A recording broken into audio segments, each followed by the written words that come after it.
Question 3, James Dornan.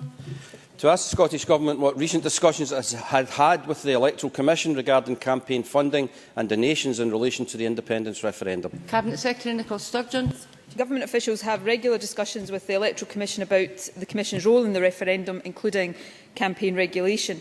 The Commission published a report on, amongst other things, campaign spending limits on the 29th of January. The Scottish Government accepted all of the Commission's recommendations, and this, of course, is reflected in the terms of the Scottish Independence Referendum Bill. James Dornan.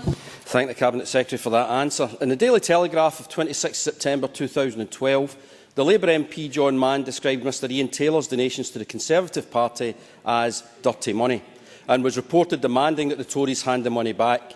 The Minister will be aware of the public concern about this donation and may have seen the petition by National Collective about it, which I have signed and would urge others to do.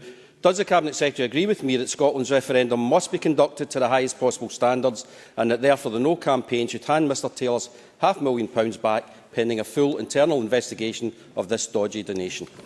Cabinet Secretary.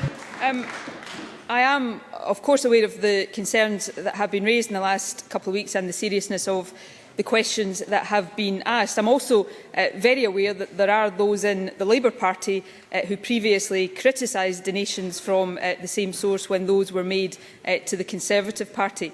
It is obviously not for me to run the No campaign, but I do agree that it may well be a wise course of action for them to hand back the money pending an internal investigation of the type suggested by the member. I am also aware that a petition is being pursued, although that is, of course, a matter for the Public Petitions Committee.